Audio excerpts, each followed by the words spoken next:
আসসালামু আলাইকুম সুপ্রিয় 2024 সালের এসএসসি পরীক্ষার্থী বন্ধুরা, তোমরা যারা 2024 সালের পরীক্ষা দিবা, তো তোমাদের সামনে যে প্রি টেস্ট পরীক্ষা শুরু হতে যাচ্ছে কিছুদিনের মধ্যে, তো এই প্রি টেস্ট পরীক্ষার আলোকেই কিন্তু আমি সাজেশন ভিডিওগুলো আপলোড করছি। এর পূর্বের ভিডিওতে আমি সসীম ধারার সমান্তর ধারা সম্পর্কে আলোচনা করেছিলাম শুধুমাত্র, এবং আজকে আমি যেটা বিষয় নিয়ে আলোচনা করব সেটা হচ্ছে সসীম ধারার গুণোত্তর ধারা সম্পর্কে। এবং তোমরা হচ্ছে এই গুণোত্তর ধারা নিয়ে অনেক স্টুডেন্টের মধ্যে অনেকটা ঘাটতি রয়ে গেছে, সেই ঘাটতিগুলো পূরণ করবো এবং সেই সাথে কিন্তু আমি ইনফরমেশন শেয়ার করার চেষ্টা করব, যেটা হলো যে কোন প্রশ্নগুলো তোমাদের জন্য প্রি টেস্ট পরীক্ষায় বলো আর হচ্ছে টেস্ট বোর্ড পরীক্ষায় বলো আসার সম্ভাবনা 100% শিওর। ঠিক আছে, কোন ধরনের প্রশ্ন এসে থাকে এবং সেই প্রশ্নগুলো কোন প্রশ্নটা কোন সূত্র দিয়ে আমরা অ্যাপ্লাই করে রাইটলি অ্যান্সার বের করতে পারবো। ঠিক আছে, তো আমি প্র্যাকটিস করে দেখিয়ে দিব। তো এখানে মূলত একটা প্রশ্ন আমি রেখেছি যে কোনো গুণোত্তর ধারার চতুর্থতম পদ ইকুয়াল টু √2 ডিভাইডেড বাই 3 এবং সপ্তম পদ এখানে দেওয়া আছে 4/9 √3, ধারাটি নির্ণয় করো। এই প্রশ্নটা কিন্তু বোর্ড পরীক্ষার প্রশ্নপত্রগুলো অ্যানালাইসিস করলে দেখবা যে অনেকবার কিন্তু এই প্রশ্নটা এসেছিল এবং প্রি টেস্ট পরীক্ষাও কিন্তু আসার সম্ভাবনা রয়েছে অনেক বেশি। ঠিক আছে, তো আমরা এটা আলোচনা করব একটু পরে। তো প্রথমে যে আমরা আলোচনা করব সেটা হচ্ছে, আমরা এখানে একটা ধারা দেখতে পাচ্ছি, দেখো তো 64, 32, 16, 8, মানে বড় থেকে ছোট হচ্ছে। আচ্ছা যাই হোক না কেন, বড় থেকে ছোট হোক অথবা ছোট থেকে বড় হোক, নো টেনশন, কোনো ধরনের টেনশনই নেই। এইখানে যা থাকবে থাক, সমস্যা নেই, ওখানে যা দিবে দো, সমস্যা নেই। ঠিক আছে, এটা কি করতে বলছে? অষ্টম পদ নির্ণয় করতে বলছে। কততম পদ? দেখো তো, অষ্টম পদ নির্ণয় করতে বলছে, মনে রাখবা অষ্টম পদ। তো অষ্টম পদ নির্ণয় করতে বলছে, ঠিক আছে। তো গুণোত্তর ধারাকে বিশ্লেষণ করতে শুরু করার আগে আমাদের অ্যাট ফার্স্ট যে কাজটি করতে হবে, যে এই ধারাটি পড়ে বুঝতে হবে বা দেখে ক্যালকুলেশন করে বুঝতে হবে যে এই ধারাটি আসলে কি গুণোত্তর ধারা নাকি সমান্তর ধারা। যদি সমান্তর ধারা হয় তাহলে তো সূত্র আলাদা হবে, যদি গুণোত্তর ধারা হয় তাহলে কিন্তু সূত্র আলাদা হবে, তোমরা নিশ্চয়ই জেনে গেছো। তো আমরা কিভাবে করে গুণোত্তর ধারা বা সমান্তর ধারাটা নির্ণয় করব? দেখো, পরবর্তী পদকে পূর্ববর্তী পদ, অর্থাৎ 32 হচ্ছে পরবর্তী পদ, 64 হচ্ছে পূর্ববর্তী পদ। এই 64 দিয়ে 32কে আমরা প্রথমে ভাগ করব। ভাগ করলে কি আসবে? দেখো তো, এখানে আমি এক সংখ্যাকে ভাগ করে দেখিয়েছি এবং সেই যে ভাগফলটা পাবো আমরা, সেটাকে বলা হবে কি? সাধারণ অনুপাত। সাধারণ অনুপাত আর দিয়ে প্রকাশ করা হয়। আর ইকুয়াল টু কত আসছে? 32কে যদি 64 দিয়ে আমরা ভাগ করি তাহলে কি? উপরে 1 নিচে 2 আসে, দেখো হাফ আসছে। আচ্ছা ঠিক আছে, এখন এই সমান্তর ধারাটার গুণোত্তর ধারাটার তাহলে আমরা বুঝে গেলাম এটা কিন্তু গুণোত্তর ধারা। কি করে বুঝলাম? এটা হাফ আসলো, প্রত্যেক ক্ষেত্রে হাফ করে আসবে, প্রত্যেক ক্ষেত্রে হাফ আসবে। দেখো 16কে যদি 32 দিয়ে ভাগ করি তাহলে কিন্তু হাফ আসবে, কিন্তু এখানে একটা ব্যাপার আছে, যেটা হলো যে বিয়োগ করলে বিয়োগফল আলাদা আসবে। 64 থেকে যদি 32 বিয়োগ করো তাহলে 32 থেকে আবার 16 যদি বিয়োগ করো তাহলে কত আসতেছে? 16। আচ্ছা, এবার যদি তুমি 16 থেকে 8 বিয়োগ করো তাহলে 8 আসে। তাহলে বিয়োগ ফলগুলো আলাদা বাট ভাগফলগুলো একই। তাহলে এটা বুঝতে হবে যে এটা কি ধারা? গুণোত্তর ধারা। ঠিক আছে, আমরা বুঝে গেলাম যে এটা গুণোত্তর ধারা। এখানে প্রথম পদ দেওয়া আছে a সমান কত? 64 হচ্ছে এ প্রথম পদ এবং সাধারণ অনুপাত হচ্ছে কত? হাফ আসছে। ঠিক আছে, ভালো। এখন আমাদেরকে যে কাজটা করতে হবে পরবর্তীতে, যে আমাদেরকে সূত্র, এখানে আমি আলাদা পেজে কিন্তু সূত্রগুলো লিখে রেখেছি তোমাদের জন্য, যে এখানে মূলত তমপদ যদি বলে তাহলে এই সূত্র হবে। কিভাবে তমপদ ভাইয়া? দেখো তো, এখানে অষ্টমতম পদ বলছে না? দেখো তো এই প্রশ্নটা, দেখো তো, অষ্টমতম পদ বা অষ্টম পদ। ঠিক আছে, এখানে অষ্টম থাক, নবম থাক, জেড থাক, এক্স থাক, ওয়াই থাক, যা থাকে থাক, সমস্যা নেই। কোনো ধরনের কোনো টেনশন, কোনো প্যারা, কোনো কিচ্ছু নাই। জাস্ট চিল মুডে অঙ্ক করতে শুরু করবা, ইনশাল্লাহ মিলে যাবে, উত্তর মিলবে। হ্যাঁ, তো এখানে অষ্টমতম পদ বলছে, তাহলে তমপদ নির্ণয় করার জন্য আমরা সূত্রটা মনে রাখবো, AR⁻n-1। এই যে n-1টা, এটা কিন্তু আর এর পর পাওয়ার হিসেবে আছে, মনে রাখবা। এখানে কিন্তু এই n-1টা আর এর পর কি আছে? পাওয়ার হিসেবে আছে। এর পরবর্তীতে দুইটা সূত্র আরও হচ্ছে, একটা সমষ্টির সূত্র আর একটা হচ্ছে আমরা কি করব? সমষ্টির সূত্র কিন্তু দুইটাই। ঠিক আছে, তো দুইটাই সূত্র। যখন আরেকটা সমষ্টির সূত্র আমি আজকে ক্যালকুলেশন করে দেখিয়ে দিচ্ছি, তো তখন কিন্তু আমরা মূলত এই সূত্রগুলো কাজে লাগাবো সমষ্টির। তাহলে আপাতত আমরা মনে রাখলাম যে তমপদ নির্ণয় করার জন্য এই সূত্রটা কাজে লাগবে, অর্থাৎ a*r⁻n-1, এই সূত্রটা আমাদেরকে এখানে কাজে লাগাতে হবে। আচ্ছা ঠিক আছে, বেশ ভালো কথা। আচ্ছা, আমরা একটু পেন নিয়ে নিচ্ছি। তো এখানে আমরা জানি n তম পদ সমান কি? সূত্রটা লিখলাম, লেখার পরে অতএব তুমি কি করবা ভাইয়া? দেখো তো, এখানে কি করতে বলছিল? দেখো, এখানে অষ্টমতম পদ নির্ণয় করতে বলছিল, কিন্তু তাহলে আমরা লিখে ফেলবো অষ্টমতম পদ। অষ্টমতম পদ সমান কত হবে তাহলে? এ আর এই যে এন আছে, এনের জায়গায় আমরা পদ সংখ্যার নাম্বারটা বসাবো, তার মানে 8 মাইনাস 1 কত আসলো তাহলে? দেখো তো কত আসছে।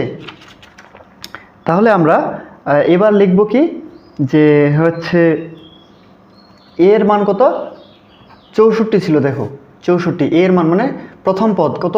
64, 64 ইন্টু, এখানে ইন্টু দিলাম। আচ্ছা, আর এর মান কত আসছে?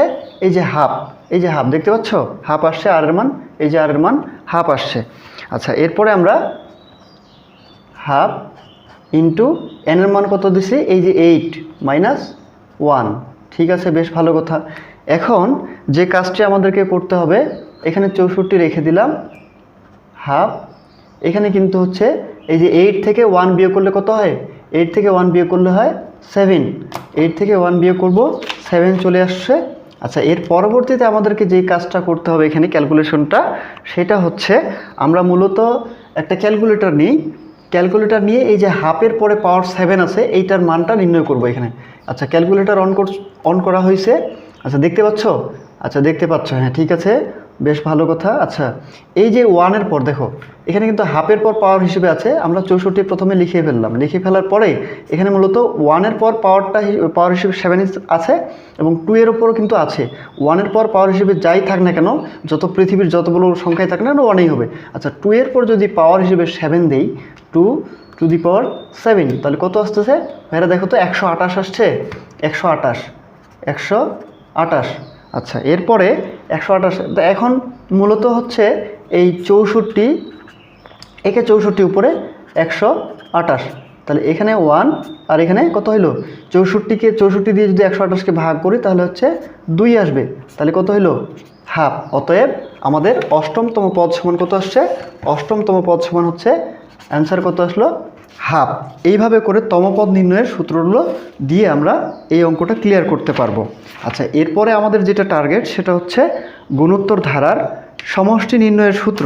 আচ্ছা, সমষ্টি নির্ণয়ের সূত্র কি আছে একটু দেখে নিচ্ছি। তো এখানে মূলত আমি একটা অঙ্ক রেখেছি, সেটা হইল তোমাদেরকে দেখিয়ে দিচ্ছি। গুণোত্তর ধারার এই যে সমষ্টি নির্ণয়ের সূত্র, সমষ্টি নির্ণয়ের অঙ্কটা মূলত একটা এখানে, এটা হচ্ছে ঢাকা বোর্ড 2019 সালে এসেছিল এই প্রশ্নটা, খুবই ইম্পর্ট্যান্ট এবং তোমরা একটু শিখে নাও। তো এখানে মূলত একটা ধারা দেখতে পাচ্ছি, তাহলে এই আগের অঙ্কের মতোই আমরা ক্যালকুলেশন করার চেষ্টা করব যে পরবর্তী পদকে পূর্ববর্তী পদ দিয়ে ভাগ করব, তাহলে যেটা প্রত্যেক ক্ষেত্রে যদি একই আসে কিন্তু বিয়োগ করলে আলাদা আসবে। দেখো আমরা এই সংখ্যাটাকে ভাগ করব কত দিয়ে? 2 দিয়ে, তাহলে 2 আসবে। আচ্ছা, 2 আসলো। আচ্ছা, 8কে যদি 4 দিয়ে ভাগ করি তাহলে 2 আসবে। আবার যদি 8 দিয়ে 16কে ভাগ করি তাহলে কত আসবে? 2 কিন্তু আসবে। এখন ব্যাপারটা হচ্ছে বিয়োগ করলে কি একই আসতেছে নাকি আলাদা আসতেছে? দেখো তো 2 থেকে যদি 4 বিয়োগ করি তাহলে -2।